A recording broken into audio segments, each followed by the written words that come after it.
దేవుని పరిశుద్ధ వాక్యములో నుంచి పరమగీత గ్రంథము 4వ అధ్యాయము 11వ వచనం. 4:11, the song of Solomon 4th chapter and 11th word. ప్రాణేశ్వరి, నీ పెదవులు తేనియలొలుకుచున్నట్టు ఉన్నవి, నీ జిహ్వ కింద మధుర క్షీరములు కలవు. నీ వస్త్రముల సువాసన లెబానోను సువాసన వలె ఉన్నది. దేవుడు ఈ మాటలు మన వినికిడిలో ఆశీర్వదించునుగాక. ఇది వస్తుందా నాన్న? వస్తుందరా? ఆన్లో ఉందా? దేవుడి మాటలు మన వినికిడిలో ఆశీర్వదించునుగాక. ఆమేన్. చదవబడిన లేఖన భాగాన్ని మనం ఒక్కసారి పరిశీలించినట్లయితే పరిశుద్ధాత్మ దేవుడు ఒక ప్రాముఖ్యమైనటువంటి అంశాన్ని మనకు జ్ఞాపకము చేస్తూ ఉన్నాడు. పరిశుద్ధ బైబిల్ గ్రంథాన్ని ధ్యానం చేస్తున్నప్పుడు, అనుదిన వాక్యాన్ని మనం పరిశోధిస్తూ ఉన్నప్పుడు కొన్ని ప్రాముఖ్యమైనటువంటి విషయాలు గుర్తుపట్టాలి. చదువుతున్నామనంటే ఏదో చదువుతున్నట్టు మన ఆధ్యాత్మిక జీవితంలో వాక్య పరిశోధన ఉండొద్దు. ఆది కాండాన్ని నువ్వు గమనిస్తూ ఉన్నప్పుడు ఆది కాండంలో ఉన్నటువంటి ప్రతి ప్రస్తావన, ఆది కాండంలో దేవుడు ఎత్తిపడుతున్న ప్రతి అంశము మరలా నీకు ప్రకటన గ్రంథంలో దేవుడు ప్రస్తావిస్తాడు, జ్ఞాపకము చేస్తాడు. కంపారిటివ్ స్టడీ అంటారు దాన్ని. పోల్చుకుంటూ చదవాలి, పరిశుద్ధాత్మ మనస్సుతో చదవాలి. దేవుడు మనకి ఏం తెలియజేయాలని ఆశపడుతున్నది తెలుసుకునేటట్లు చదవాలి. కొంతమంది అసలు ఉద్దేశం చదవకుండా మొత్తం చదివి కూర్చుంటారు. ఇక కొత్త సంవత్సరం వచ్చిందంటే ఒక పద్ధతి ఉంటుందండి. ఎంతమంది బైబిల్ చదవాలంటే అందరూ ఎత్తుతారు చేతులు. ఒకసారి ఇల్లందు సంఘంలో చేతులు ఎత్తితే నాకు భయం అయింది అసలు. ఎందుకంటే 10 సార్లు చదివిన వాళ్ళు ఎంతమంది అంటే దాదాపు అందరు ఎత్తారు. ఇక 10 సార్లు చదివిన వాళ్ళు ఎంతమంది బైబిల్ ఉంటారు? అందరు చేతులు ఎత్తారు. చిత్రం ఏంటంటే నేను అప్పటికి 3 సార్లే చదివిన. నేను 3 సార్లు చదివి నేను ఎంతమంది చదివినారు? వాళ్ళు 10 మంది ఎత్తారు. నేను అన్న తర్వాత 10 సార్లు చదివి మరి నువ్వు ఎందుకు ప్రసంగం చేయట్లేదని అడిగిన. ఎందుకంటే ఏముందయ్యగా రోజుకు 4 అధ్యాయాలు చదువుకుంటూ వెళ్ళిపోతూనే ఉన్నాడట. అది వందే మాత్రం ఎక్స్ప్రెస్ అండి. ఆకుండా పోవటానికి ఆగుద్దాడా? కొద్దిగా ఆగాల, పరిశోధన చేయాలా, పరిశీలన చేయాలి. ఒక అధ్యాయం చదవాలంటే వారాలు పడుతుంది. ఆమెకి మొత్తం 4 అధ్యాయాలకు మొత్తం అయిపోయిందట. కొంతమంది 2సారి కూడా స్టార్ట్ చేసినామన్నారు. ఇవన్నీ అబ్రహాంకి 2వ పెళ్ళి అయిందని ఒకసారి చెప్తే 2వ పెళ్ళి అయిందని వచ్చి పంచాయతీ పెట్టుకున్నారు. అబ్రహాంకి 2వ పెళ్ళి అయిందన్న ముచ్చటేదన్న మర్మమా అండి?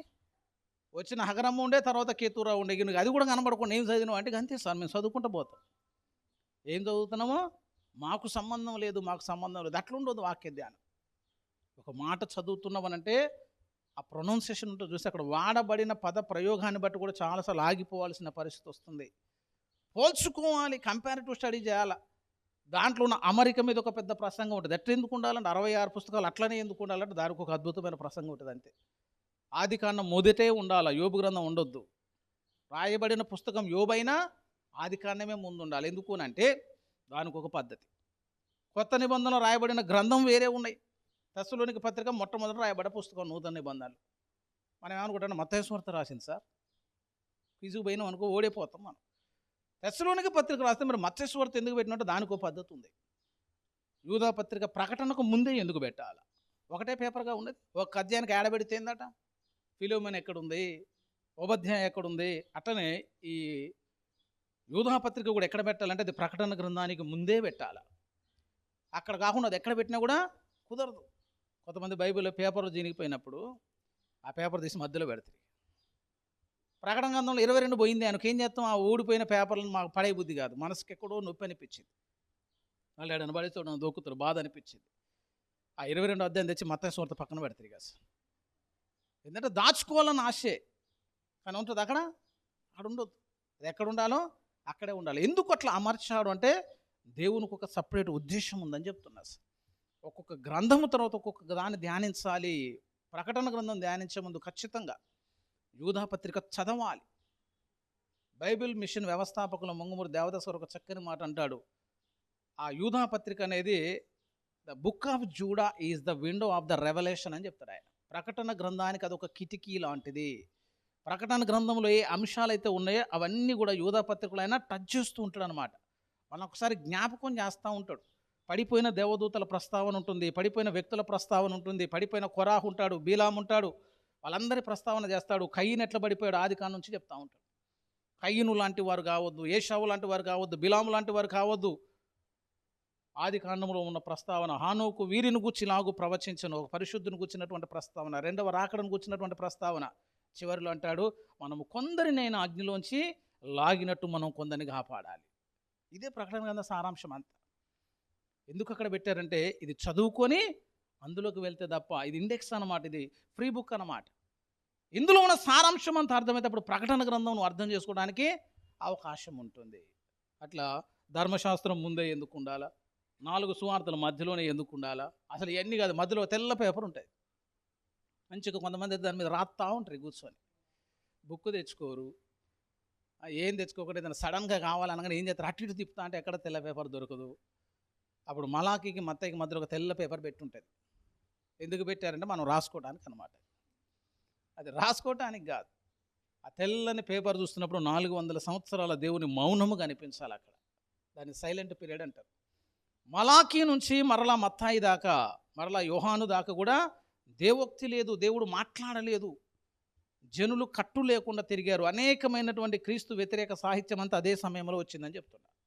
400 సంవత్సరాల జీవితంలోనే సాతాను కోటగూడలో బలంగా చేయబడ్డాయి. క్రీస్తు వ్యతిరేకులు బలపరచబడ్డారు. దేవోక్తి లేదు, చాలా కాలం అయిపోయింది అప్పటికి. యోహాను గొప్పోడు, ఎందుకనంటే 400 సంవత్సరాల మౌనము భక్తుడైన యోహాను ద్వారా ఒక ముగింపుకు వచ్చింది. దేవుడు మాట్లాడటం మొదలుపెట్టాడు. యోహానుతో మాట్లాడిన మొట్టమొదటి మాట ఏంటంటే మారు మనస్సు పొందుమని దేవుడు ప్రకటన చేయటం మొదలుపెట్టాడట. అంత చరిత్ర ఉంటుందంట. ఏది ఆషామాషిగా తీసుకునేది కాదని చెప్తున్నాం. అదొక మహాసముద్రం అని చెప్తున్నాం. ఏళ్ళ తరబడి ధ్యానం చేసినా అయిపోయే పుస్తకం కాదు. కంపారిటివ్ స్టడీ చేయాలని చెప్తున్నారు. అసలు పోల్చుకుంటూ చదవాలి. పదాలు వచ్చినప్పుడు మనం కొన్నిసార్లు పట్టించుకోవాలి. కొంతమంది మనుషులను పట్టించుకొని పోతాం, చూసావు. మనుషులను పట్టించుకోకపోతే పెద్ద నష్టమే లేదు. ఎదురు వచ్చేటప్పుడు చూడకుండా కానకుండా పోయినావు అనుకో నష్టం లేదు. వచ్చిన వాహనాన్ని పట్టించుకోకుండా పోయినావు అనుకో నువ్వు పోతావు. ఇక ఎదురుగా వాహనం వస్తుంది, నువ్వు కూడా వాహనం వేసుకొని పోతుంది, దాన్ని చూసుకొని పక్కకి పోవాలా. దాన్ని పట్టించుకోకుండా దానికే పోయి డాష్ ఇచ్చినావు అనుకో అప్పుడు పరలోక యాత్ర ఒక సాంగ్ పాడుకోవాల్సి వస్తుంది. ఇక కొన్ని పట్టించుకోకపోతే నష్టము జరుగుతుంది. ఎదురుకు పెద్ద అగాధం ఉంది, ఒక మురికి గుంటుంది అనుకో, చూసుకొని పక్కకు పోవద్దు, పోవాలి, పట్టించుకోవాలి. అట్లనే వాక్యములో కొన్ని వచనాలను పట్టించుకున్నప్పుడు కూడా ఒక అద్భుతమైనటువంటి రెవల్యూషన్ దొరుకుద్ది అని చెప్తాను. అందులో ఉన్న ప్రత్యక్షతను నువ్వు చూడటానికి ప్రభు కృప చూపిస్తాడు. పదాలే, వేరే ఏం అవసరం లేదండి. ఒక పదము అర్థం కాక కొన్ని నెలలు ఎతికినామని చెప్తున్నా. అసలు కొన్ని పదాలు అర్థం కావట్లే. పేరు పెట్టిండట, కయ్యూను కుమారునికి ఒక పేరు పెట్టిండట. దాన్ని చదువుకోవడానికి ఎంత టైం పట్టింది. కయ్యూను తన కుమారునికి పేరు పెట్టిండు. ఏమని పెట్టిండంటే హానూక్ అని పేరు పెట్టిండంటే అంతే. అది చదువుకొని పక్కకి పోవడానికి ఎంత టైం పట్టుద్ది, ఇక ఏముండదు. కానీ అక్కడి నుంచి పోలేకపోయినావు. ఎందుకు అని అంటే హానోకు అని అంటే ఒక అర్థం ఉంది, అది సమర్పణ అని అర్థం. హానోకు అని అంటే అర్థం సమర్పణ. అంతకంటే ముందు కయ్యూను దేవుడు ఎల్లగొట్టేసిండు. దేశ దిమ్మరిగా ఉండమని వెళ్ళగొట్టింది. దేవునితో సహవాసం లేదు కయ్యూనికి, దేవుని సన్నిధిలో లేడు కయ్యూను. కానీ కయ్యూనుకు ఒక కొడుకు పుడితే ఏమన్నాడు అంటే ఆ కొడుకుకి సమర్పణ అని పేరు పెట్టిండట. అర్థం కాలే. దేవుడికి ఈయనకి సంబంధాలు లేవు, మరి ఎవరికి సమర్పించుంటాడండి? ఇక ప్రశ్న రావద్దు. ఇక అప్పుడు వచ్చింది ప్రశ్న, అసలు కయ్యూను యొక్క దేవుడు ఎవరు, కయ్యూను ఎందుకు ఈయనను సమర్పించుండు, ఎవరికి సమర్పించునని చూస్తే అప్పుడు మొత్తం ఎంత చరిత్ర వస్తుందో తెలుసా? ఏదేను తోటలో నుంచి ఆదామవ్వలు వెళ్ళగొట్టబడ్డారు. దేవుని యొక్క సన్నిధిలో నుంచి కయ్యూను వెళ్ళగొట్టబడ్డాడు. ఆ వెళ్ళగొట్టబడిన కయ్యూనికి మరొక వ్యక్తి దొరికిందని చెప్తున్నారు. సాతానుతో సహవాసం చేశాడు, సాతాను యొక్క శిష్యుడైపోయాడు, సాతాను యొక్క కుమారుడైపోయాడు. పుట్టిన కుమారుడికి మళ్ళీ సాతానుకు సమర్పించిన ఒక పేరు పెట్టేసింది, అంతే, సమర్పించేసిండు. అందుకే కయ్యూను యొక్క వంశము హై టెక్నాలజీగా అనుకున్నారట. కనుక్కున్నదంతా వాళ్ళే, మ్యూజిక్ ఇన్స్ట్రుమెంట్ వాళ్ళు కనుక్కునేయన, సీతారా మాణికలయ్యన్ని కూడా, వెండి పనిముట్లన్నీ వాళ్ళే అన్నట్టు. ఒకసారి ఒక మాట కూడా గమనించండి. ఆది కాండము మీరు ఒకసారి గమనిస్తే 4వ అధ్యాయము ఆది కాండము 4:20 వచనములో ఆదా యూబాలును కన్నను, అతడు పశువులు గలవాడే గుడారములో నివసించు వారికి మూల పురుషుడు, అతని సహోదరుని పేరు యూబాలు. ఇతడు సితారాను సానికను వాడుక చేయు వారందరికీ మూలపితరుడు. మరియు సిల్లా తుబల్కాయిను కనెను, అతడు పదును గల రాగి పనిముట్లన్నింటినీ ఇనుప పనిముట్లన్నింటినీ చేయువాడు. నాకు చెప్పండి, వీళ్ళందరికీ అనుకుంటా పోతే మరి ఆదాం ఏం చేస్తాడండి? ఆదాం ఏం చేస్తున్నాడు, షేతు ఏం చేస్తున్నాడు అని అంటే వీళ్ళేం కనుక్కోవట్లేదట. దేవుడికి తోడున్నాడు, దేవుడు తోడున్నాడని సాక్ష్యం కలిగిన జనమే ఏం కనుక్కోవట్లే. కానీ వీళ్ళందరూ జ్ఞానములో పట్టణాలను కట్టిండట. కయ్యూను అసలు ఏం చేసిండో తెలుసా? కయ్యూను చూడ 4వ అధ్యాయాన్ని గమనించినట్టు 17, కయ్యూను తన భార్యను కూడినప్పుడు ఆమె గర్భావతి అయి ఆనోకును కనెను. అప్పుడు అతడు ఊరు కట్టించి ఆ ఊరికి తన కుమారుని పేరు పెట్టి ఆనోకను పేరు పెట్టెను. వీళ్ళు ఏకంగా సివిలైజేషన్ స్టార్టర్ చేశారు, నాగరికతను స్టార్ట్ చేసి కట్టడాలను స్టార్ట్ చేసి టెక్నాలజీని వాడి అభివృద్ధిని చేసి వీళ్ళందరూ ముందుకు పోతున్నారట. ఆ వంశం నుంచి వచ్చిన వాడు అన్నీ కనుక్కుంటా ఉంటే ఆదాము సంతానం మాత్రం మౌనంగా ఉన్నారట. ఏ హెల్ప్ లేకుండా ఎట్లా కనుక్కుంటారండి? మనం అనొచ్చు కయ్యను కూడా దేవుడు సాయం చేస్తాను అన్నవే అనుకో. కయ్యనికే ఇంత సాయం చేసిన దేవుడు ఆదాము సంతానానికి ఎంత చేయాలి? మరి చాలా చేయాలి. అసలు శాపగ్రస్తుడు అని చెప్పాడు కయ్యని. అయినా కూడా కయ్యని చేతులు ఇన్ని వచ్చినాయి అంటే కయ్యనికి ఒక ఆధారం ఉందని చెప్తున్నావు. ఒక చిన్న పదం కాదు అది. హానోకు అన్న పదం దగ్గర అంత ఆలోచన రావాలని చెప్తున్నా. అసలు అట్లా ఒక్కొక్క ఆలోచన చేసుకుంటూ పోతే ఎప్పటికైంది బైబిల్ చెప్పి. అసలు అందుకే జాగ్రత్తగా చదవాలి. కొద్దిగా గొప్ప మనకు తృప్తి అని ఉండొద్దండి. కొంచెం తృప్తిగా ఉండాలన్నమాట. నాకు కొంచెం అర్థమవుతుందన్న తృప్తి ఉండాలి, చదువుతున్నా ఒక తృప్తి కలగాలి. ఆది కాండంలో ఏదైతే ప్రస్తావించబడుతుందో, ఆది కాండం 3వ అధ్యాయంలో ఘట సర్పంను కూర్చున్న ప్రస్తావన ఉంటుంది. మీరు వెతకండి, ప్రకటన గ్రంథంలో కూడా ఘట సర్పాన్ని కూర్చిన ప్రస్తావన ఉంటుంది. ఆది కాండంలో తన ప్రియమైన కుమారునికి దేవుడు సిద్ధపరిచిన భార్య ఉంటుంది. ప్రకటన గ్రంథంలో గొర్రెపిల్ల వివాహ మహోత్సవ సమయం వచ్చి ఉన్నది. అంతే, ఇక చూసుకోండి. అట్లా మీకు అట్లా ఎన్ని కావాలంటే అన్ని వచనాలు ఆది కాండంలో ఆరంభము కనిపిస్తే ప్రకటన గ్రంథంలో ప్రతిదానికి ముగింపు కనిపిస్తుంది. కొత్త సంవత్సరం నాడు మంచిగా ఆది కాండం చదవాలా, ప్రకటన గ్రంథం ముగింపులోకి వచ్చేసరికి డిసెంబర్ 31 కల్లా ప్రకటన గ్రంథంలోకి రావాలి. అప్పుడు అన్ని లింక్స్ అనేది అర్థం కావడానికి అవకాశం ఉంటుంది. అందులో భాగంగానే వస్త్రమును గూర్చిన ప్రస్తావన ఉంది అని చెప్తున్నా. అసలు దేవుడు ఏదైనా తోటలో మూల పితరులు ఇరువురు కూడా దిగంబరులుగానే చేసిండట. కొన్ని పదాలు మనం చదివేటప్పుడు ఆగాలని చెప్పిన కదా. ఎప్పుడు ఆగాలి తెలుసా? ఆదాము పక్కటెముకను తీసి స్త్రీనిగా నిర్మించి అనే మాట కూడా వచ్చింది. నిర్మించి, తయారు చేసి, మేడ్ అని అన్నాడు ఇంగ్లీష్ బైబిల్లో. కానీ నిర్మాణం అనే పదం దేనికి వాడాలంటే ఇంటికి వాడాలి. అక్కడ దేనికి వాడాలి? ఆ బొమ్మకు వాడారు. అసలు ఎందుకు వాడారంటే దాంట్లోంచి ఒక రెవల్యూషన్ వస్తుంది. అవన్నీ కొద్దిసేపు పక్కన పెడితే, ఏదేను తోటలో దేవుడు ఆదాము అవ్వాలని ఎట్లా చేసిండట? దిగంబరులుగా. ఈ మాట నేను ఎంతోమందిని అడిగిన, ఎందుకు అట్లా చేసిన సార్ అంటే వాళ్ళు ఒక్కొక్కడు ఒక్కొక్క వ్యాఖ్యానం చెప్పబట్టి. అసలు ఇంత చేసిన దేవుడు ఒక వస్త్రము కప్పలేడా అంటే కప్పొచ్చు. కొంతమంది అంటారు అప్పుడు ఎవరున్నారు సార్ చూడటానికట. రాకపోతే రాదని చెప్పాలి. అసలు ఎవరున్నారు చూడటానికంటే ఎవరు లేకపోతే మాత్రం వీళ్ళిద్దరు చూసుకోరా? పైన ఉన్న దేవుడు చూడరా? పైన ఉన్న దేవదూతలు చూడరా? అంటే అసలు అప్పటికి వస్త్రాలు లేకపోవచ్చు సార్ అని అంటే మరి యేసుప్రభు అప్పటికి వస్త్రాలు ధరించి వచ్చినట్టే ఉందన్నమాట. దేవదూతలు కూడా వస్త్రాలు ఉన్నట్టే ఉంది. వారు దిగంబరులుగా చేయబడ్డారు.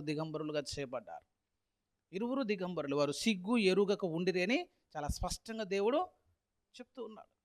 కొంతమంది చిన్నపిల్లలతో ఒకటే ఊరుకుడు ఉరుకుతారట. స్నానం అనగానే వాడు ఇల్లంతా తిరిగి వస్తాడు. ఒంటి మీద ఏమి లేకపోయినా కూడా వాడు అంత ఫీల్ కూడా కాడేస్తాడు. రాజులా తిరుగుతాడు. చూసిన వాళ్ళందరూ సిగ్గుపడ్డ మాత్రం వాడు మాత్రం సిగ్గు ఎరుగక ఉండిరి అంటాం. చూసావు? వయసు వచ్చిందా మనకు అర్థం కాదు. అంత నిష్కల్మషంగా ఉన్నటువంటి స్థితి ఉన్నది. చూసావు? ఏదేంటో ఆదములు అట్లున్నారట. అసలు సిగ్గు అనేది లేదు. మర్మ అవయవాలను కూర్చున్న ఆలోచన లేదు. కానీ ఎప్పుడైతే పాపము జరిగిందో వారికి ఒక విషయం అర్థమైందట. కన్నులు తెరవబడిన వారై అనే ఒక మాట ఉందట. భక్తి జీవితంలో ఒక్కసారి కన్నులు తెరవబడితే సరిపోదండి. ప్రతి అంశం గురించి కన్నులు తెరవబడాల. వారు కన్నులు తెరవబడిన వారే. వారికి ఏమర్థమైందంటే వారు దిగంబరులమని అర్థమైందట. ఏ విషయంలో కన్నులు తెరవబడ్డానంటే ఈ దిగంబరత్వ విషయంలో అర్థమైంది. వెంటనే అంజూరపు ఆకుల దగ్గరకు పోయారు. అంజూరపు ఆకుల చేత కచ్చడాలను చేసుకున్నారు, కట్టుకున్నారు, మానాన్ని దాచుకున్నారు. కానీ కొద్ది కాలంగానే ఏమైపోయినాయి? ఆకులు రాలిపోతున్నాయి, ఆకులు ఎండిపోతున్నాయి. అంతే. మరలా తయారు చేసుకున్నారు, మరలా రాలిపోతున్నాయి. అప్పుడు దేవుడి ప్రస్తావన వచ్చింది. దేవుడు అందులో కల్పించుకొని దేవుడు చేసినటువంటి కార్యము చూడండి. ఇప్పుడు అంశంలోకి పోదాం. ఆది కాండము 3వ అధ్యాయము 21 వచనం చూడండి. 3:21. దేవుడైన యెహోవా ఆదామునకును అతని భార్యకును చర్మపు చొక్కాయిలను చేయించి వారికి తొడిగించను. ఆది కాండములో దేవుడు వారి ఇరువురికి ఏం చేశారు? ఇప్పుడు బట్టలను కట్టిండు. అంతే. వస్త్రములను చేయించను. చరిత్ర చదువుకోండి. ఆ వస్త్రాల గురించి ఫుల్ గొడవలేని అట. మనకి ఇందులో ఉన్నదే సరిపోతుంది. చరిత్రకి ఆడబోతాం పోవు. హానోకు అనే అంశం గురించి బైబిల్లో చాలా తక్కువ. ఆది కాండం 5, హెబ్రీ పత్రిక 11, యూదా పత్రిక 14 వచనం. అంతే 3 వచనాలు ఉంటాయి. ఆ 3 వచనాలను చదవమంటే మనకు శాత కాదు. హానోకు గురించి బయట ఒక చరిత్ర పుస్తకం ఉంది, 500 పేజీలు ఉంది. హానోకు ఎట్లుంటాడు, ఆయన ముఖం ఎట్లుంటుంది, ఆయన ప్రార్థన జీవితం ఎట్లుంటుంది, ఆయన సమర్పణ జీవితం ఎట్లుంటుంది, ఆయన ప్రవచిస్తే ఎట్లుంటుంది, ఆయన జనాల్లోకి పోతే జనాలయంలో ఆయనకు ఉన్నటువంటి సాక్ష్యం ఎట్లుంటుందని ఒక అద్భుతమైన గ్రంథం 500 పేజీల పుస్తకం ఉంది. ఇందులో ఎంత ఉంది? 3 వచనాలు ఉన్నాయి. ఎందుకు ప్రభు ఎక్కువ రాయలేదు అని అడిగినవే అనుకో, అట్లా కొద్ది కొద్దిగా రాసిన వాళ్ళందరూ పుస్తకం చదివితే నువ్వు ఒక ట్రక్కు కొనుక్కొని రావాలి ఇక బైబిల్ వేసుకొని పోవటానికి. అంత పెద్ద బుక్కులు వేసుకొని అన్నీ తీసుకొని రావాలి. మనం ఒకటి తెమ్మంటేనే చక్కగా తేయట్లేదు, ఇక అంత పెద్దది ఏం చేస్తాం? చాలా అంశం ఉంటుంది. హానోకును కూర్చున్న చరిత్ర చాలు. ఈ చర్మపు చొక్కాయలనే అంశం కూడా వారసత్వంగా వారి జీవితంలో చాలా అద్భుతాలను చేసిందట. ఆదామవ్వల తర్వాత ఆ చర్మపు చొక్కాయలు మరలా షేతుకి వెళ్ళినట్టు, అది ఒకానొక కాలంలో నిమ్రోదు దాకపోయినట్టు కూడా కొన్ని గ్రంథాలు చెప్తున్నాయి. యాషేరు గ్రంథం కానీ చరిత్ర గ్రంథాలు కూడా ప్రస్తావన ఉంది. అది ఎంతవరకు వాస్తవమో అవాస్తవం మనకైతే సంబంధం లేదు. కానీ ఆదాము అవ్వలకైతే దేవుడు ఏం చెప్పించాడు? ఇప్పుడు చర్మపు చొక్కాయలను చేయించి వారికి తొడిగించను. ఆ తొడిగించబడినటువంటి వస్త్రముల పేరే యేసుక్రీస్తు అని చెప్తాను. ఇప్పుడు అది నేను చెప్పాలనుకున్న మాట. ఆదాము అవ్వలను దేవుడు కప్పాడు, అప్పటిదాకా కప్పలే. ఎందుకు కప్పలేదంటే పరీక్ష లేదు కాబట్టి కప్పలే. దేవుడు ఎట్లా చేద్దామని అనుకున్నాడు అంటే సంపూర్ణ దేవుని మహిమతో కప్పాలనుకున్నాడు. అసలు యేసును కప్పుకోవటం, యేసును ధరించుకోవటం అనే మాట మనకు కొంచెం విచిత్రంగా ఉండొచ్చు. బట్టలను కట్టుకోవాలి అని అనాలి, అంతే కదా? బట్టలను కట్టుకోవాలనాలి. మీరు ఒకసారి చూడండి, భాషా పరిజ్ఞానం ఉంటే రోమాపత్రిక 13:14 చూడండి. చర్మపు చొక్కాయిలను వారికి తొడిగించనుంది. రోమిలకు రాసిన పత్రిక 13వ అధ్యాయము 14వ వచనం. మెట్టుకు ప్రభువైన యేసుక్రీస్తును ధరించుకొనిన వారై. అసలు ఒకసారి చెప్పండి. ఆలోచన చేసుకొనకుడి. అంతకంటే ముందే ఉంది యేసుక్రీస్తుని వస్త్రమా? మరి అసలు ఎట్లా కట్టుకుంటాం అన్న క్వశ్చన్ రావాలో వద్దా? యేసుక్రీస్తుని ధరించుకొనిన వారై. ఇప్పుడు నువ్వు ఏంటి, నీ పరిస్థితి ఏంటంటే నువ్వు ధరించుకున్నావు అంటే ఎట్లా చెప్పొచ్చు? మరి బట్టలు కట్టుకున్నావు అంటే అర్థమవుతుంది, ఇంకేదో నేర్చుకున్నావు అంటే అర్థమైంది. మెట్టుకు ప్రభువైన యేసుక్రీస్తును ధరించుకొనిన వారై. గలతీ పత్రిక 3వ అధ్యాయం 27వ వచనములో, గలతీలకు రాసిన పత్రిక 3వ అధ్యాయం 27వ వచనం చదవమ్మా. క్రీస్తు యేసులోనికి బాప్తిస్మము పొందిన మీరందరూ క్రీస్తును ధరించుకొని ఉన్నారు. అది ధరించుకున్నావా లేదని ఒక నిశ్చయిత నీకు కావాలిగా. అసలు ధరించుకొనుట అనే పదాన్ని యేసుకు ఎందుకు వాడారంటే, యేసు ఇప్పుడు మనకు ఎట్లా అర్థమైపోతుందో, యేసు ఒక వస్త్రము అనేది అర్థం కావాలి. అసలు ఆ కాన్సెప్ట్ నీకు అర్థం కాకపోతే ఇక బైబిల్లో ఉన్న వస్త్రాన్ని నీ ఇష్టం వచ్చినట్టు చదువుకుంటావు. ఇక అసలు యేసే ఒక వస్త్రము, ఆ వస్త్రము అక్కడ రావాలన్నమాట. రక్షణ అనేది ఒక వస్త్రము, నీతి అనేది ఒక వస్త్రము, దీన మనస్సు అనేది ఒక వస్త్రము. పాత నిబంధన గ్రంథములో వారికి వస్త్రములు లేవు. కానీ కొత్త నిబంధనకు వచ్చిన తర్వాత ఏమవుతుందో తెలుసా? దొంగ ఒకడు ఉన్నాడట, సైతాన్ గాడు. వాడు విశ్వాసి. కొన్ని యెరూషలేములో అన్నటువంటి వాళ్ళు కానీ కొంచెం దొంగలు తెలివిగల ఏం చేస్తాడో తెలుసా? వాళ్ళని మనం గట్టిగా కొట్టి కళ్ళు తిరిగేటట్టు చేస్తాం. అట్ట పడ్డ తర్వాత వాడి మీద మొత్తం ఒలుసుకొని పోవచ్చు. బైబిల్లో ఒక వ్యక్తి ఉన్నాడు, లూకాసు వార్తలు. వాడు ఎక్కడికి పోతున్నాడంటే యెరూషలేము నుంచి ఎరికోకు పోతుండట. ఎటు వాడు రూట్ ఎటు?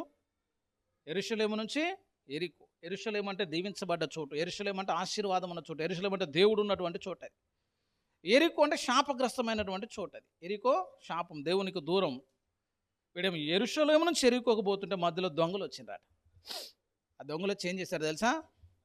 అందులో మొట్టమొదటి మాట ఉంది, అని బట్టలు తీసేసుకున్నారట. అసలు చూడండి ఒకసారి ఆ మాట. అట్లా దొంగతనం ఎవడు చేయడు కదా మన దగ్గర. లూకా సువార్త 10వ అధ్యాయం మీరు ఒకసారి గమనిస్తే మంచి సమరయుడును కూర్చున్నటువంటి ప్రస్తావన సందర్భం అది. లూకా సువార్తను మీరు ఒకసారి గమనించినట్లయితే 10వ అధ్యాయము 30. అందుకు యేసు ఇట్లనెను, ఒక మనుష్యుడు యెరూషలేము నుండి ఎరికో పట్టణమునకు దిగి వెళ్ళుచు దొంగల చేతిలో చిక్కెను. వారు అతని బట్టలు దోచుకొని మళ్ళీ వని కొట్టిండ్రట. అసలు బట్టలు ఎందుకు తీసిండ్రు తెలుసా? వాడు యాడికి బోడిగా అసలు తీసేసినాక యాడుంటున్నాడు, అక్కడే కూర్చొని ఉంటాడు. అసలు ఇది వాని జీవితంలో జరిగిందని మనం అనుకుంటున్నాం కదా. ఇది సంఘానికి జరిగేటువంటి కార్యం. పరమగీత గ్రంథంలోకి ఇప్పుడు ఒకసారి వచ్చినట్లయితే, పరమగీత గ్రంథంలో సంఘము కూడా మాట్లాడుతుంది. సంఘం అంటున్న మాట చూడండి, 5వ అధ్యాయము.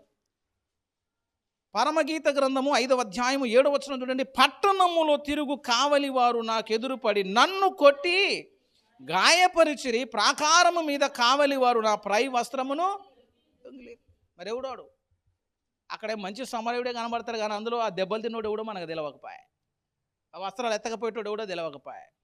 కానీ పరమగీతంకి వచ్చేసరికి నా పై వస్త్రమును దొంగిలించి తినని మళ్ళీ సంఘమే చెప్తుంది. అసలు నీ వస్త్రములను దొంగిలిస్తాడు. అందుకే ప్రకటన గ్రంథములో ఒక చక్కని మాటలు మనకు కనిపిస్తాయండి. మనం చదువుకుంటే ప్రకటన గ్రంథం 3వ అధ్యాయములో మన వస్త్రములు ఎలా ఉండాలి, మన వస్త్రాలను ధరించుకున్నప్పుడు కూడా వాటిని జాగ్రత్తగా మన వస్త్రములను మనం కప్పుకోవాలి, మనం కట్టుకోవాలి. 3వ అధ్యాయాన్ని మీరు గమనించినట్లయితే చదువు.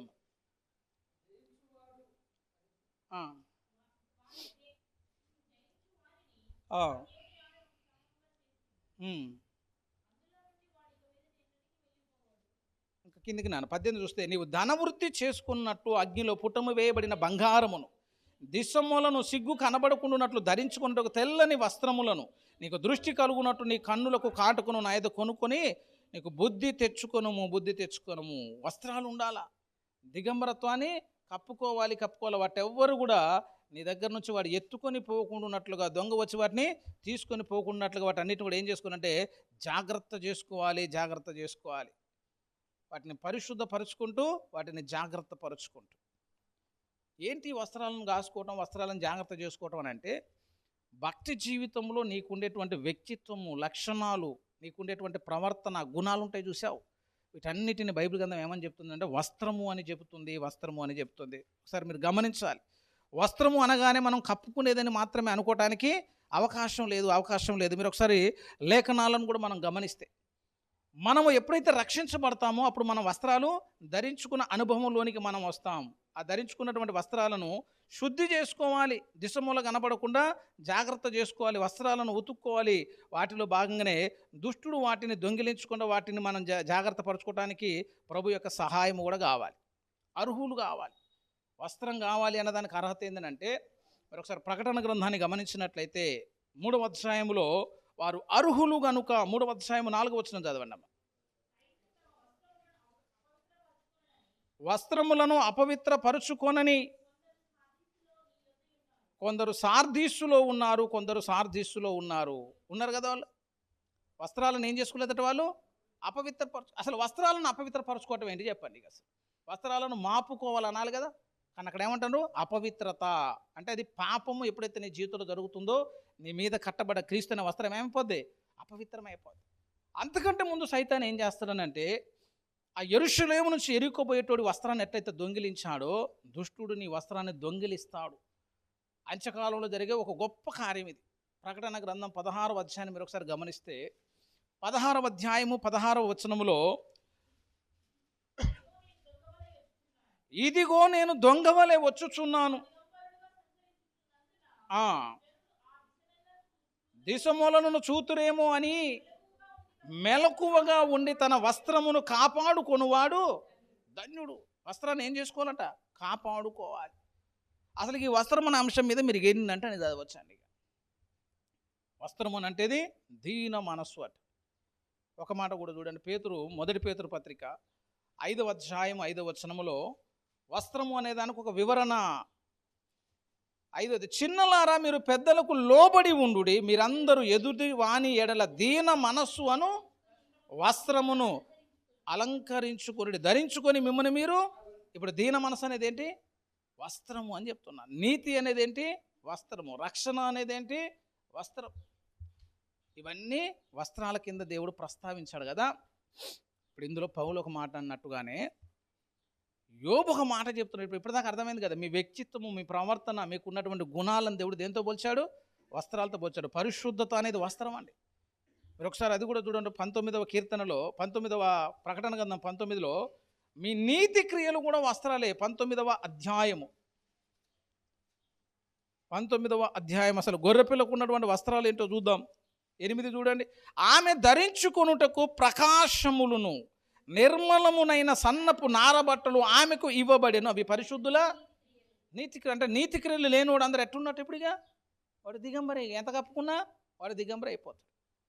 ఇక మీరు 45వ అధ్యాయం కీర్తన ఇంటికి పోయి చదువుకుంటే అందులో సంఘానికి ఉన్నటువంటి వస్త్రాలను కూర్చిన వివరణ, ఆమె ఎట్లున్నాయి వస్త్రాలను అంటే, అంత్యకాలము సంఘం ఎట్లుంటుందో ఒక చక్కని వివరణ అందులో కనిపిస్తుంది. 45వ కీర్తనలో మీరు ఒకసారి చూసినట్లయితే, కొరాహు కుమారులు చక్కగా వారిని దేవుణ్ణి స్తుతిస్తూ ప్రేమను గూర్చినటువంటి గీతాన్ని వారు ఆలపిస్తూ పాడినటువంటి ఒక చక్కని పాట మనకు అందులో కనిపిస్తుంది.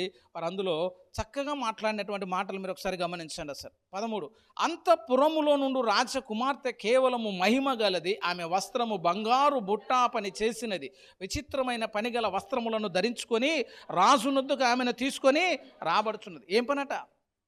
ఎంబ్రాయిడింగ్ అంటాం, చూసావు? ఇంతకుముందు అసలు బస్సు ఎక్కితే అందరి చేతిలో ఒక రింగ్ ఉండేది. ఏం లేదు, ఒక ప్లెయిన్ శారీ ఒకటి కొనుడు 200కి వస్తుంది. అది ఒక 200కి ఒక ప్లెయిన్ శారీ వస్తుంది. ఇక దాన్ని తీసుకొని ఒక బ్యాగ్ వేసి, ఆ బ్యాగులో వేసుకొని 4 దారపుండలు వేసుకొని ఒకటే కుట్టుడు దాని మీదకి అసలు బొమ్మలు కుట్టుకుంటూ పోతారు. Embroidering work. ప్రత్యక్ష గుడారంలో కూడా ఫుల్ వర్క్ ఉంటుంది. అట్లాంటి వర్క్ బంగారు బుట్ట పని చేసిరట, మన మామూలు పని కూడా కాదట. ఆ సంఘానికి ఉన్నటువంటి వస్త్రం, ఆమె వస్త్రము బంగారు బుట్టా పని చేసింది, విచిత్రమైన పని గల వస్త్రములను ధరించుకొని రాజునొద్దకు ఆమె తీసుకొని రాబడుచున్నది. అంటే అర్థం ఏంటంటే దైవత్వపు పోలికలాములుగా అనిపిస్తున్నాయి. అసలు మామూలుగా లేదు ఆమె ఇప్పుడు వ్యక్తిత్వం కానీ లక్షణాలు కానీ.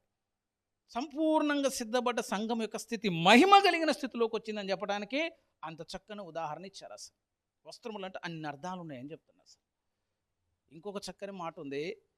అసలు వీటన్నిటిని ధరించుకుంటున్నావు కదా, వీటన్నిటిని ధరించుకోవటంలో ఇంకొక చక్కని మాట, వీటిని నువ్వు ధరించుకుంటున్నావు, తర్వాత ఆ వస్త్రమే నిన్ను ధరిస్తుంది. అర్థం చేసుకోవాలని చెప్పిన నేను. అందుకే ఇప్పుడు ఒకసారి ఆ మాట చూడండి. యోబు గ్రంథంలో వస్త్రములు నీ భక్తి, వస్త్రములే నీకు ఇవన్నీ కనిపిస్తున్నాయి కదా. 29వ అధ్యాయము యోబు గ్రంథంలో చూడండి ఒకసారి, 29:14 చూడండి అమ్మా. నేను నీతిని వస్త్రముగా ధరించుకొని ఉంటుంది. ఇక్కడ దాకా సమస్య లేదుగా. నీతిని వస్త్రముగా ధరించి అంటే నీ వస్త్రమే నీతి. యోబు అంటున్నాడు నా వస్త్రము నీతి. తర్వాత అంటున్నాడు తరువాత అదేందండి మళ్ళీ అసలు అదేమన్నా అర్థం ఉందా? అసలు ఏమన్నా అర్థమైందా? 29:14 నేను చదువుతా చూడండి. నేను నీతిని వస్త్రముగా ధరించుకొని ఉంటిని గనుక, ఎట్లుంది అదంటే, నేను బట్టలను ధరించుకున్నా, తర్వాత బట్టలే నన్ను ధరించుకున్నా. బట్టలు నిన్ను ధరించుకోవటం ఇది ఏమైనా స్టేట్మెంట్ అంటాడు ఎవడన్నా? బట్టలు నిన్ను ధరించుకోవటం ఎక్కడదరా అంటే అట్నే ఉంది. మరి ఆడవచ్చు. యోబు అంటున్నాడు నేను నీతిని ధరించుకొని ఉన్నాను. నీతి కొరకు కష్టపడ్డాడు, నీతి కొరకు ప్రయాసపడ్డాడు, నీతిని సంపాదించుకోవడానికి ప్రయాసపడుతుంటే ఆయన భక్తి సాధన ముగింపులోకి వచ్చేసరికి ఏమైపోతుందో తెలుసా? అసలు ఆ నీతే యోబు కావాలని కోరుకునేటట్టు యోబు భక్తి మారిపోయింది అట. అసలు పరిశుద్ధత నువ్వు కప్పుకొని పరిశుద్ధత నువ్వు కప్పుకోవడం మొదలు పెడితే పరిశుద్ధతకు ఒక వాంఛ కలుగుద్ది. నాకు ఫలానా వ్యక్తి కావాలి, ఆ వ్యక్తిని నేను ధరించుకోవాలి. అసలు బట్టలే ఇష్టం లేనివాడికి ఇంకేం కప్పుకుంటాడు? అసలు వాడికి పరిశుద్ధత ఇష్టం లేదు, మనం బలవంతంగా దాని మీద వేస్తూ ఉన్నాం. వాడికి ఆశ లేదు కాబట్టి ఆ వస్త్రం ఉండదు, తర్వాత ఆ వస్త్రం కూడా వీళ్ళు కోరుకోదట. అసలు నీతి ధరించుకోవడానికి ఇష్టపడుతుంది. ఎవరు కావాలట నీతికి? ఇప్పుడు నీతికి యోబు కావాలట. అంత ఇష్టమయ్యేటట్టు వ్యక్తిత్వాన్ని మార్చుకోగలగాలి. నువ్వు రక్షణను ప్రేమిస్తే, రక్షణ అంటే నీకు విలువింటే, రక్షణ ప్రశస్తమైందని నువ్వు నమ్మగలిగితే ఆ రక్షణే నిన్ను ధరించుకునే ఒక రోజు వచ్చిందని చెప్తున్నా. అసలు అట్లా వస్త్రాలన్నిటికీ విలువ ఉంది, ఒక పద్ధతి ఉంది కదా. వస్త్రము అంటే ఒక ప్రాముఖ్యమైనటువంటి అర్థం ఉంది.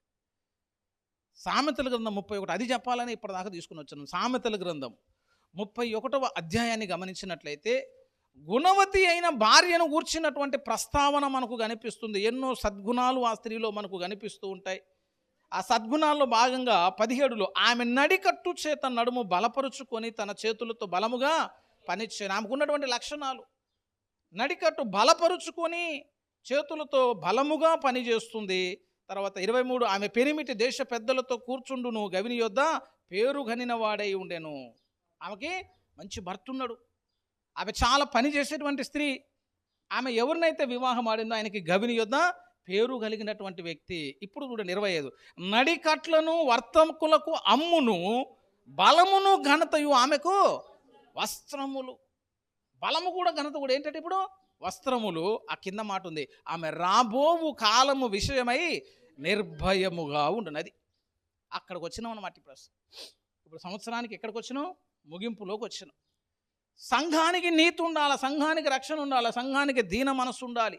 ఈ వస్త్రములు అపవిత్రపరచుకోకుండా నిన్ను నువ్వు జాగ్రత్త పరుచుకోవాలి, రక్తములు కడుక్కొని తెలుపు చేసుకోవాలి. మహాశ్రమం నుంచి వచ్చిన వానికి తెల్లని వస్త్రాలు ఇస్తాయి. ఈ తెల్లని వస్త్రాలు ధరించిన వాడి సింహాసనం మీద కూర్చుంటాడు. వీటన్నిటిలో భాగంగా ఆ దుష్టుడు వచ్చి నీ దగ్గర ఉన్నటువంటి వస్త్రాలను ఎత్తుకొని పోతాడని చూసావు. అది ఒకటి కాదు, యూదులే 3 బట్టలు వేసుకుంటారండి. ఒకటి కాదు, 2 కాదు, పైన లోపల పై వస్త్రం అనే దాకా పైకి వచ్చింది. క్యాస్నెట్ వేసుకోరా పాస్టర్స్? సిఎస్ఏ పాస్టర్స్ మంచిగా లోపల ఒక డ్రెస్ వేసి, దాని మీద ఒక కోట్ వేసి, దాని మీద మళ్ళొకటి వేసి, వాళ్ళు 3 వేసుకోబట్టే. అది ప్రధాన యాజకుని యొక్క వస్త్రధారణ. అట్లనే రక్షణ అనే వస్త్రం నాకొకటి ఉంది, నీతి అనే వస్త్రం నాకొకటి ఉంది, దీన మనసు అనే వస్త్రం నాకొకటి ఉంది. అట్లనే బలము ఘనత అనే వస్త్రం కూడా నా దగ్గర ఒకటి ఉంది. అది ఉన్నవాడు ఎట్లుంటాడో తెలుసా? రాబోవు కాల విషయమై నిర్భయముగా ఉండున్నట్టు. అంతే. ఇక పరిస్థితులు మారుతున్న వాడేమీ చెల్లించడు. కొంతమంది సంవత్సరం ఎండింగ్ కొత్త ఏదో పానం పోయినట్టు అవుతుంది, అయిపోయింది. తర్వాత ఏమైద్దు? నెబుకద్నెజరు కంటే ఎక్కువ బాధపడతాడు. తర్వాత ఏమి జరుగునో ఆయన మస్తు వేదన పడ్డాడట. నీకేమైంది మరి? 23 పోతే 24 వస్తుంది. భక్తి చేయరాదు, అప్పులు ఏమన్నా తీర్చుకోరాదు, కొత్తగా ఏమైనా చేయాలంటే చేయరాదు. మరి భయం అట. అంతే. వామ్మో ఇప్పుడు ఈ సంవత్సరం వచ్చిందంటే ఎట్లా అంటే, వస్తే ఏమవుతుంది అంటున్నా. మళ్ళీ కొంచెం కోవిడ్ వచ్చినట్టు అనిపిస్తుందని టీవీలో చూడండి, వామ్మో కోవిడ్ వచ్చింది అంటే. ఏది చెప్పినా కొంతమంది అట్లుంటారు, ముందే భయపడటానికి మెంటల్గా ఫిక్స్ అయినట్టుంటారు. ఇక ఏం చెబితే భయపడదామా? ఒక్కడివే పోతావా? పోతే నువ్వు ఒక్కడికే వచ్చేదని పోయేటట్టయితే నువ్వు భయపడ్డావు ఒక అర్థం. అందరూ కూడా బట్టి ఏం చేస్తావా? ఆమె రాబోవు కాల విషయం ఎట్లుంటుందట? నిర్భయముగా. కాలములు ఎట్లయినా మారని, కానీ భయపడను. ఎందుకు భయపడను అంటే, పోతే ఏసే దగ్గరికి పోతాం అనుకోవడానికి భయం ఎందుకు ఉంటుందండి? ఇక పోతే ఏసే దగ్గరికి పోతాం. రోగం అనుకుంటే రోగం, అదే వాహనం అనుకుంటే వాహనం. కోవిడ్ వచ్చి ఏసే దగ్గర పోయినా అనుకుంటే నేను తీసుకొచ్చింది ఏంది? ఇక ఏం తీసుకుంటే ఏలియన్ అగ్నిరాధాలు తీసుకుపోయినట్టు కోవిడే నేను తీసుకుపోయి ఏసే దగ్గర పోయి. వచ్చే కాలాలను బట్టి ఆ సంఘం భయపడదట, ఆ స్త్రీ భయపడదట. ఎందుకునంటే ఆమెకు వస్త్రములు ఉన్నాయి. ఏం వస్త్రాలు ఉంటే? బలము ఘనత. బలము ఘనతను ధరించుకుని ఉంది కాబట్టి ఆమెకు అసలు భయం ఉండదు, భయం ఉండదు. ఈ సంవత్సరం నువ్వు అనుకున్నది జరగకపోవచ్చు, పెద్దగా ఏం భయపడాల్సిన పర్లేదు. ఇంకో సంవత్సరం లేదా? ఒక సంవత్సరం ఉందిగా. అసలు భక్తులు చేసిన ప్రార్థన అర్థం కావట్లే, కానీ ఒక చక్కని ప్రార్థన ఉంది. ఆ ప్రార్థన చేయాలి. వచ్చే సంవత్సరం, ఈ సంవత్సరం ఎన్నికలో ఖచ్చితంగా చేపిస్తా అందరితోటి. ఆ మాట ఒకసారి చూడండి. హబాక్కుకు చూడండి. ఇక ఆ మాట అందరం పలికితే నిజంగా నువ్వు రాబోవు కాలం విషయమై నిర్భయముగా ఉన్నట్లే, నిర్భయముగా ఉన్నట్లే. హబాక్కుకు గ్రంథం, హబాక్కుకు 3వ అధ్యాయం తెలుసుగా అందరికీ. 3లో చక్కగా ప్రార్థన ఉంటుంది. యెహోవా నిన్ను గూర్చిన వార్తను విని నేను భయపడుచున్నాను. యెహోవా సంవత్సరములు జరుగుచుండగా కార్యమును నూతనపరచు. సంవత్సరాలు జరుగుచుండగా దానిని తెలియచేయము. కోపించుచునే వాత్సల్యమును జ్ఞాపకమునకు. ఇక్కడ దాకే చదువుతాం హబాక్కుకులో మనకి ఎప్పుడైనా. ఎందుకంటే వాగ్దానంలో అదే ఉంటుంది. అసలు వాగ్దానాలన్నీ మార్చి ఒకసారి కొత్త ప్రింట్ వేయాలండి. వాగ్దానాలు ఎట్టుండాలంటే అసలు అట్టుండనే ఉండొద్దు. అది చదువుకుని కంటే ఉనికి భయం కూడా కావట్లే. ఈ 3వ అధ్యాయంలోకి వచ్చింది కదా. ఇప్పుడు మీరు ఎక్కడికి రావాలంటే 17కు రండి. ఇప్పుడు ఇదంతా హబాక్కుకు చేసిన ప్రార్థన అని చెప్పిన కదా. హబాక్కుకు ప్రార్థన చేస్తూ ముగింపు వచనాలు ఎట్లున్నది ఉంది. అంజూరపు చెట్లు పూయకుండినను, ద్రాక్ష చెట్లు ఫలించకపోయినను, కాపు లేక యుండినను, పంటకు రాకపోయినను లేకపోయినను, సాలలో పశువులు లేకపోయినను, నేను యెహోవా యందు ఆనందించేదను. నా రక్షణకర్త అయిన నా దేవుని యందు నేను సంతోషించేదను. యెహోవాయే నాకు బలము, ఆయన నా కాళ్ళను లేడి కాళ్ళ వలె చేయును. ఉన్నత స్థలముల మీద ఆయన నన్ను నడువ చేయును. అంటాం ఈ మాట. నా ఉద్యోగం పోయినా, నాకు అప్పులు పెరిగినా, నాకు పెళ్ళి కాకపోయినా, నాకు పిల్లలు లేకపోయినా, ఇవన్నీ అంటామంటే హబాక్కుకు గుర్తురాడు. ఒక్కటి లేకపోతే గిలగిల నన్నుకు పాడుతున్నాం కదా మనం. ఆ ప్రార్థన ఎందుకు నిలిచిపోయిందో తెలుసా? చరిత్రలో ఎందుకు నిలిచిపోయిందంటే, అసలు నీ ప్రార్థన రికార్డ్ అయిందే అనుకో. నీ ప్రార్థన రికార్డ్ అయితే అసలు పరలోకమైనాక నువ్వు చదువుకుని ఎవడరా ఈ ప్రార్థన చేసింది అంటావు. అసలు హబాక్కుకు అంటున్నాడు, అంత చక్కగా అంటున్నాడు చూడు. సంవత్సరాలు జరిగిపోతున్నాయి, ఆ కార్యాలను నూతనపరచు కావలసిన అడుగుతున్నాడు. కానీ చివరికి ఒక ముగింపు మాట, అద్భుతమైనటువంటి ముగింపు ఏంటంటే, అసలు నేను అడిగినవన్నీ నువ్వు ఇయ్యకపోయినా కూడా, ఆ పొలాలు పండకపోయినా, ఆ చెట్లు గాయకపోయినా, చేనులో పైరు పంటకు రాకపోయినా, గొర్రెలు లేకపోయినా, సాలలో పశువులు లేకపోయినా, నేను యెహోవా యందు ఆనందించదును. అది బలము కలిగి ఘనత కలిగిన వస్త్రాలు ధరించిన విశ్వాసకుండే లక్షణం. అది రాబోవు కాల విషయమై నిర్భయముగా ఉండునంటే అది పరిస్థితులు ఎట్లయినా ఉండొచ్చు అండి, కానీ నేను ఆనందిస్తాను. ఎందుకంటే నా రక్షణకర్త అయిన దేవుని బట్టి నేను ఆనందిస్తా. ఎందుకో తెలుసా? అసలు నా ఆనందమే ప్రభువు కాబట్టి. ఇప్పుడు నాతో ఎవరున్నారు? ఇప్పుడు ఒక బంగారపు రింగు పెట్టుకున్నాను, మన దగ్గర బంగారం ఉన్నట్టు కాదండి, బంగారం మన దగ్గర ఉన్నట్టు. అసలు ఇప్పుడు ఆనందం ఉంది నాకు. ఎందుకంటే నా ఆనందం ఎవరు? ఇప్పుడు అసలు యేసే నా ఆనందం అనమాట. యేసే నా సంగీతం, యేసే నా బలం, అసలు యేసే నా సర్వం అనుకున్నప్పుడు నా దగ్గర నుంచి ఏం పోయినా కూడా ఇప్పుడు ఎవరున్నట్టుగా యేసయ్య ఉన్నట్టే. రక్షణకర్తను బట్టి నేను ఆనందించదని చెప్పగలుగుతారా అంటే నా మాట. నిర్భయంగా ఉన్నాడు. హబక్కూకు యొక్క భక్తి అంతా అక్కడ తేలిపోతుందని చెప్తాను. అసలు ఈ వ్యక్తి ఏంది ఇట్లున్నాడు అసలు. ఆయన కనుక ఈ టైంలో ఉండడానికి ఒక్కొక్కడికి మామూలుగా ఉండదు అసలు. మనం చిన్న చిన్న వాటికి బాధపడతా అంటాం కదా, ఆయన అంటాడు అన్నమాట కదా, యెహోవా యందు నేను ఆనందించదును, ప్రభువగు యెహోవాయే నాకు బలము, ఆయన నా కాళ్ళను లేడి కాళ్ళ వలె చేయను. ఒక నిరీక్షణ ఉంది ఆయన. ఆ ముగింపులు ఏమంటాడు, నా కాళ్ళను లేడి కాళ్ళ వలె చేయను, ఉన్నత స్థలముల మీద ఆయన నన్ను చేయను. ఇవన్నీ లేకపోయినా అవన్నీ వస్తాయి. ఎప్పుడు వస్తుంటే రెండింటి మధ్యలో ఉన్న వచనం అర్థం కావాలి. అవన్నీ లేని కాలములో నువ్వు ప్రార్థన చేసేవాడివైతే, అవన్నీ లేకపోయినా దేవుని యందు నువ్వు తృప్తి కలిగిన వాడివైతే, అప్పుడు దేవుడు అంటాడు, ఆయన అందు నువ్వు ఆనందించడం మొదలు పెడితే అప్పుడు ఆయన నీ కాళ్ళను లేడి కాళ్ళుగా చేసి ఉన్నత స్థలముల మీదికి అదే వ్యక్తిని మరలా దేవుడు లేచి నిలవబెడతాడు. ఆ వస్త్రాలు కావాలి. ఇప్పుడు సైతన్ గడు వచ్చి అసలు మనం ఏం ఎత్తకపోయిందో కూడా మనకు తెలియకపోయా. కొంతమంది మంచి తెలివైన దొంగలు ఉంటారని చెప్పి మన జేబులు మొత్తం కొత్తనే ఉంటారండి. స్టార్టింగ్లో హైదరాబాద్ పోతే మంచిగా అప్పట్లో మనం ఏంటంటే లోపల పాకెట్ అటుగా, నువ్వు లోపల పాకెట్ పెడితే దొంగ అది ఎలా, వాడు కూడా బట్టలు కొట్టించుకోడా, ఎట్లా వేసుకుని లోపలన్నీ డబ్బులు పెట్టుకుని ఈ పాకెట్ కాదు మళ్ళీ ఇక్కడ ఒక పాకెట్ ఉంటుంది, ఇందులో పెట్టుకుంటే వాడు వచ్చి మొత్తం ఈడు ఒక బ్లేడ్తో కోసి ఆ లోపల ఉన్న పాకెట్ కోసం అందులో ఉన్న డబ్బులు తీసుకుపోయాడు. అక్కడే కూడా తీసుకపోతే చేసేదే ఉందిగా.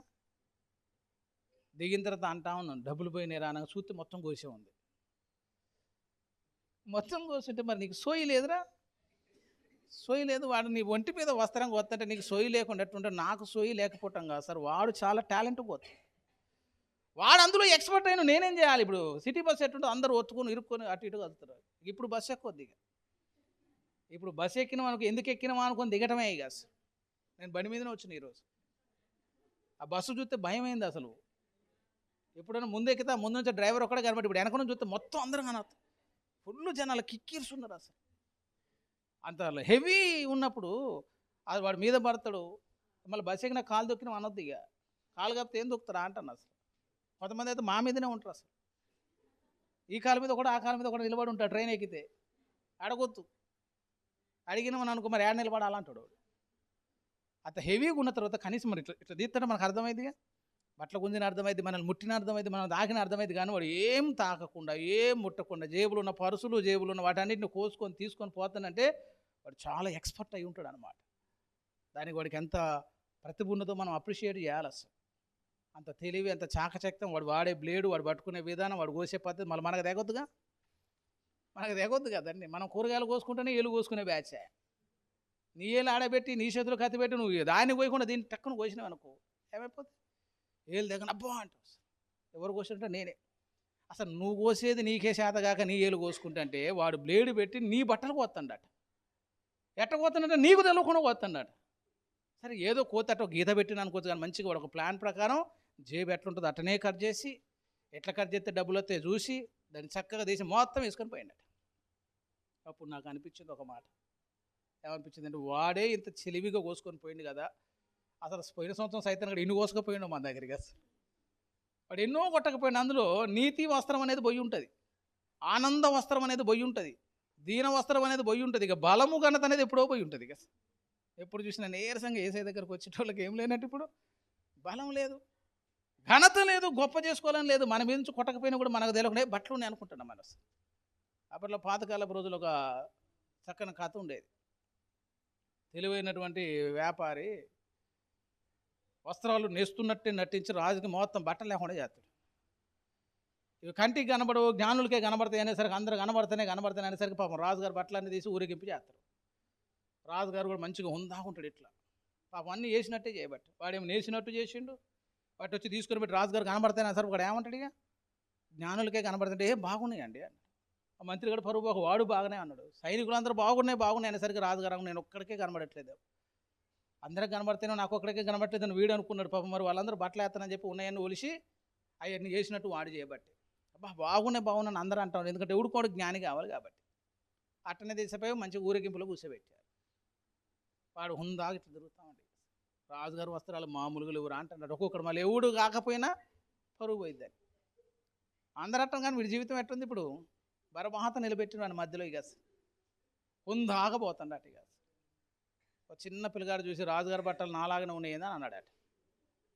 ఎందుకంటే వీడేం వేసుకోలే. ఎట్లా అనకరా అని చెప్పి వాళ్ళ అమ్మ ఆపేసరికి రాజుగారు కంటపడ్డది. అది ఒక్కొక్కరు ముసి నవ్వులు నవ్వుతారు. ఇక మనలాగానే మనం చెప్పుకుంటేనే ఇంత నవ్వితే చూసిన వాళ్ళు ఎంత నవ్వాలా. ఇక వాళ్ళు నవ్విడికి వాడికి అర్థమైపోయింది, మన దగ్గర ఏం లేదు సార్ మ్యాటరు, మనం బిస్కెట్ అయిన మంది తెలిసిపోయింది దానికి. అసలు సేమ్ అట్టనే మనం కూడా వాడు అన్ని వలసకపోయినా కూడా మనం ఏమనుకుంటుంటే కొత్త బట్టలు కొనుక్కున్నా సార్ నేను ఈ సంవత్సరం అనుకోని, ఈ బట్టలు కట్టుకుని మంచిగానే వస్తావు, సూట్ వేసుకుని వచ్చినావు, అన్నీ వేసుకుని వస్తున్నావు. కానీ అసలు వాడు అనుకుంటాడు అరే బాబు మొత్తం పోయినాయి కాదరని. ఎవరికి కనబడుతున్నాయి? దిశమూల కనబడకుండా ఉన్నట్లు అట. కొంతమంది ఎట్లుంటారంటే అసలు వాడు దిగంబరని కూడా తెలియదట. ప్రకటన గ్రంథాన్ని మీరు ఒకసారి గమనిస్తే, ప్రకటన గ్రంథములో 17:17 చూడండి. నీవు దౌర్భాగ్యుడవు, దిక్కుమాలిన వాడవు, దరిద్రుడవు, గ్రుడ్డివాడవు, దిగంబరుడవై ఉన్నావని వాడికి తెలవట్లేదు. వాడు ఏమనుకుంటున్నాడు ఇప్పుడు? వాళ్ళ లెక్కేంది ఉన్నాయి అనుకుంటాడు. కొత్త బట్టలు కొనుక్కుని ఇక చూస్తావు కదా వచ్చే ఆదివారం, వచ్చే రేపే, ఇక రేపు చూడండి అని అనుకుంటాం.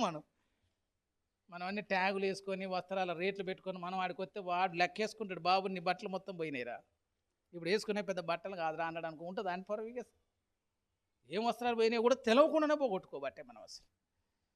కాబట్టి ప్రకటన 16 ఏమంటాడంటే నీ వస్త్రములను జాగ్రత్త పట్టుకోవాలన్నమాట. మెలకువ కలిగి ఉండాలి, వాటిని దుష్టుడు ఎత్తిపోకుండా ఉన్నట్లుగా పట్టుకుండా.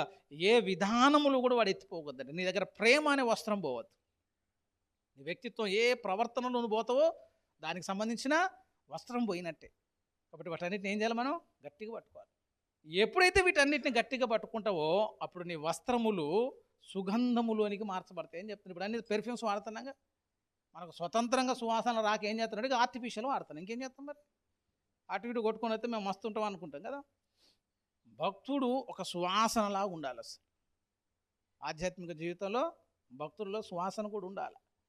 ఆ సువాసన ఎట్లా వస్తాయనంటే, ఇందాక మనం చదువుకున్న మూలవాక్యంలో ఒక మాట ఉంది, పెదవులను గురించి మాట్లాడాడు. చూడండి ఒకసారి, ఆ వస్త్రములకు ఆ సువాసన రావాలి అంటే పరమగీత గ్రంథాన్ని గమనించండి. నీ పెదవులు తేనెలు ఒలుకుచున్నట్టున్నవి, నీ జిహ్వ కింద మధుర క్షీరములు కలవు, నీ వస్త్రముల సువాసన లెబానోను సువాసన వలె ఉన్నది. ఈ పెదవులు కానీ, నీ జిహ్వ కానీ, నీ నాలుక కానీ, నీ పెదాలు కానీ, తేనె అన్నా కానీ, మధుర క్షీరములు అన్నా కూడా, క్షీరము అని అంటే పాలు, మధు అంటే తీయనిది, తేనె అని అర్థం. ఇవన్నీ వాక్యానికి సూచనలు. నీ నోట దేవుని వాక్కు ఉంటే, వాక్యము నీ నోట్లో ఉంటే అప్పుడు ఏం జరుగుతుందనంటే నీ వస్త్రములకు ఏమొస్తుందంటే ఇప్పుడు సువాసన వస్తుంది. వాక్యము నీ లోపల ఉంది. అక్కడ ఒక మాట రాసిన, అందుకే నీ ఎదుట నేను పాపము చేయకుండానట్లు నీ వాక్యమును నా హృదయంలో ఉంచుకొని ఉన్నాను. సువాసన వస్తుంది. ఎందుకు వస్తుంది సువాసన అంటే ఆ వాక్యము నా లోపల ఉంది కాబట్టి. వాక్యం ఉన్న దగ్గర పాపం ఉండదు కాబట్టి. అప్పుడు ఆ మధుర క్షీరములు తేనె ఏం చేస్తుందంటే ఆ వస్త్రములు ఒక చక్కని సువాసననిస్తున్నాయి. లెబానోను సువాసన అంటే అర్థం ఏంటంటే యేసయ్య వ్యక్తిత్వంలాగా మనం మారిపోవటం అన్నమాట. అట్లా అనగానే మీరు అనాలి, ఎక్కడుంది ఆ మాట అని అనాలి కదా. ఎక్కడుందో కూడా అది కూడా చూపెట్టి ముగిద్దాం మనం. ఇక లెబానోను అనే మాట మీరు ఒకసారి గమనించండి. 5వ అధ్యాయం 15వ వచనం. లెబానోన్ లాగా మనం మారేది. లెబానోను సువాసన వస్తుంది. 5:15 అతని కాళ్ళు మేలిమి బంగారు మట్ల యందు నిలిపిన చలవరాతి స్తంభముల వలె ఉన్నవి. అతని వైఖరి చూడండి. వైఖరి అంటే యాటిట్యూడ్, వైఖరి అంటే క్యారెక్టర్. వైరెక్టర్ అంటే వారి ఆలోచనలు, వారి ప్రవర్తన, వారి తలంపులు, వారి వ్యక్తిత్వం. యేసయ్య వ్యక్తిత్వం ఎట్లుంటుందంటే లెబానోను పర్వత తుల్యము. ఇప్పుడు ఈ సంఘం యొక్క సువాసన ఎట్లుందంటే వస్త్రాల సువాసన లెబానోను సువాసన వలె ఆ వస్త్రాలు మారిపోతుంటాయి. మన వస్త్రాలను చూసినప్పుడు కూడా అట్లాంటి అనుభవం రావాలి. అదొక తలాంతు, అదొక కృప అని చెప్తున్నా. అసలు ఎప్పటికి ఎదుగుతావా అనేదే బాధ అవుతుంది ఇప్పుడు. మంచి వస్త్రాలు కొనుక్కున్నాను సంబరం కదా, 31వ తారీఖు నాడు కొత్త బట్టలతో పాటు ఈ బట్టలు కూడా కట్టుకోండి. మరి ప్రార్థన చేసుకుని ప్రభా ఏమేమి పోయినాయి మాకైతే తెలియదు కానీ కొంచెం అవన్నీ కూడా తెచ్చియండి ప్రభా అనాలి. ఈ మాట చదువుతుంటే నాకు అదొకటి గుర్తొస్తుంది. పాపం ద్రౌపది వస్త్రాలు అనేది ఎత్తినప్పుడు కృష్ణుడు వచ్చి మొత్తం వస్త్రం కప్పుతా ఉన్నాడు అట. పాపం అందులో ఆయన కప్పుతాను కానీ మనకు గప్పెట్టోడు కూడా లేకపోయా, మనమే అడగకపోయా. ఆమె పాపం మొరపెట్టి 2 చేతుల పైకి అయితే ప్రార్థన చేసేసరికి ఆ పైనుంచి ఒక విండో తీసి ఆ ఏసీ ప్లేస్ నుంచి ఆయన మాట్లాడిన చక్కగా ఇట్లా అంటాడు అంతే. ఆ చేతి నుంచి వస్త్రం వచ్చి ఏమో చూడుతూనే ఉంటుంది, వాడు గుంజుతూనే ఉంటాడు, వీడు చూడుతూనే ఉంటుంది, గుంజుతూనే ఉంటుంది. మనకు అన్ని ఆప్షన్స్ లేవే, మనకు అన్ని తీసేటోడే ఉన్నాడే, పోయినట్టు మనం అడగకపోయాగా. కానీ దేవుడే నీ వస్త్రాలను కప్పుతాడని చెప్తాను. దేవుడు నీకు కప్పటానికి ఉన్నందుకే తప్పిపోయిన కుమారుడు ఉన్నాడు చూసావు, ఇతని మైల బట్టలు తీసివేసి ప్రశస్తమైన వస్త్రములను ఇతనికి కట్టుడి అని చెప్పిండు అంతే.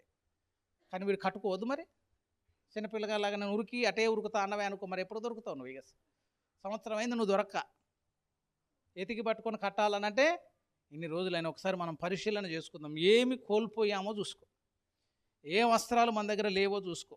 దీన మనసు ఉండాలి, దీన మనసు అనే వస్త్రం ఉండాలట, తగ్గింపు ఉండాలని. అది ఉన్నోడు ఎక్కడైనా బండి నడుతుందండి. ప్రేమ అనే వస్త్రం ఉండాలి, అది ఉన్నోడు కూడా ఎక్కడైనా నడిచిపోతుంది. అటువంటి నీతిని ధరించుకోవాలట. ఇది ఒక చివరి మాట. యోబు గ్రంథంలో 29 ఒకసారి చూస్తే న్యాయ ప్రవర్తన ఉండాలి, న్యాయ ప్రవర్తన ఉండాలి. ఒకసారి 29వ అధ్యాయమే యోబు గ్రంథంలో ఇందాక చదువుకున్న వాక్యం దగ్గరే ఉంటుంది. ఇది కూడా యోబు గ్రంథము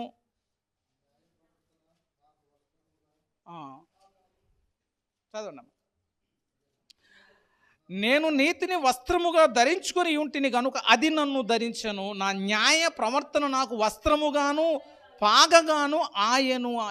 న్యాయ ప్రవర్తన ఆయనకి ఏమైపోయిందట? వస్త్రం అయిపోయిందట. ఉండొద్దు ఆ లక్షణాలన్నీ. నువ్వు ఏ వ్యక్తిత్వాన్ని కోల్పోయావో ఆ సంబంధించిన వస్త్రం ఏమైపోయినట్టు? ఇప్పుడు పోయినట్టే అని చెప్తున్నా సార్. కాబట్టి ఒకసారి మనల్ని మనం పరిశీలన చేసుకోవాలి. న్యాయమును ఘనత అనేది ఉందా నీ దగ్గర? బలము ఘనతైన వస్త్రాలు ఉన్నాయా? దీన మనస్సు ఉందా? అన్ని పరిశీలన చేసుకొని అసలు నీ వస్త్రముల సువాసన యేసయ్య వైఖరిలాగా వస్తుందో లేదో గమనించుకోవాలి. అంచకాలం వచ్చేసరికి ఆ రీతిగా మన జీవితాలు మార్చబడాలి. దేవుడి మాటలను దీవించునుగాక. రండి ప్రార్థన చేసుకుందాం, ప్రార్థించుకుందాం. సకల ఆశీర్వాదాలకు కారణభూతుడా యేసయ్యా నీకు వందనాలు, స్తోత్రాలు. విత్తిన వాక్యాన్ని నీరు కట్టి ఫలింపచేయండి ప్రభువా. నీ వస్త్రములెల్ల గోపరస వాసనే అని మీరు ఇచ్చిన చక్కని మాటను బట్టి నీకు వందనాలు. అవును ప్రభువా, ఆనాడు పౌలు జీవించుచున్న దినాల్లో మేము క్రీస్తు సువాసన అయి ఉన్నాము అని ఒక చక్కని సాక్ష్యం ఇవ్వగలిగాడు. అవును తండ్రి, ఎంత చక్కని సువాసన పరిమళాలు వెదచల్లాయి నాయన. ఈ గాఢాంధకారమంతా దుర్గంధముతో నిండుతూ ఉన్నప్పుడు నీ సువార్త అనే సుమధుర సువాసన పౌలు ద్వారా సమీప ప్రాంతములంతటికీ వ్యాపింపజేసి తండ్రి పరిమళాలు విస్తరింపజేసినందుకు నీకు స్తోత్రాలు చెల్లిస్తూ ఉన్నాం. మేమును మీకు సువాసన అయి ఉండున్నట్లుగా, పరిమళ వాసన మాలో నుంచి వెదజల్లబడినట్లుగా, ఏ సువాసనలు క్రీస్తులో ఉన్నాయో అటువంటి సువాసనలు నాయన మేమును కలిగి ఉండే కృప దయచేయండి. పరిశుద్ధాత్మదేవ సహాయం చేయండి ప్రభా. జీవపు వాసనగా మేము ఉండాలని ఆశపడుతున్నాం. కృప చూపించండి తండ్రి. దుష్టుడు ఎంతో తెలివిగలవాడుగా, బలవంతుడిగా ప్రభా అయ్యా మా జీవితాలు ఎన్నో నాయన వాడు దొంగిలిస్తుంటుండగా, దోచుకొనుచుండగా మెలకువ కలిగి తమ వస్త్రములను కాపాడుకొని వాడు ధన్యుడు అని మీరు ప్రకటనలో హెచ్చరించినట్లుగా మా వస్త్రము గట్టిగా పట్టుకుంటకు కృప చూపించండి. వ్యక్తిత్వము, మా యొక్క పరిశీలనలు, ప్రవర్తన, తలంపులు, వైఖరులు, ఏ వ్యక్తిత్వంలో మేము తప్పిపోతామో ఆ వస్త్రం మాలోంచి వెడలిపోతుంది తండ్రి. అటువంటి స్థితిలో మేము అనుకున్న సంపూర్ణ వస్త్రాన్ని ధరించుకున్న వారమై, ఏదైనా తోటలో ఆదామవ్వలు ధరించుకున్నట్లుగా సంపూర్ణ క్రీస్తును ధరించుకున్న ఆ చక్కని అనుభవాన్ని మాకు దయచండి. పరిశుద్ధత అనే వస్త్రం ఉండాలి, విధేయత అనే వస్త్రం ఉండాలి, నీతి అనే వస్త్రం ఉండాలి, న్యాయ ప్రవర్తన ఉండాలి, బలము ఘనత ఉండాలి. ప్రభువా నీకే స్తోత్రాలు.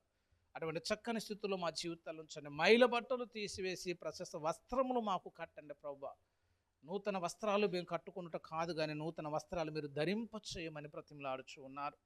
దయగలిగిన గొప్ప దేవుడు మీ హస్తాలకు అప్పగిస్తున్నావు.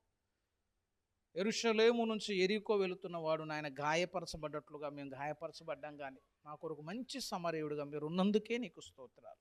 మమ్మల్ని ఆదరించమని, మమ్మల్ని బలపరచమని, మా యథార్థ స్థితి మేము చూచుటకు కృప చూపించి ముందుకు సాగుటకు సహాయము చేయమని వందనాలు, స్తోత్రాలు చెల్లించుకుంటూ యేసు నామములు అడిగి వేడుకొనుచున్నాను మా పరమ తండ్రి.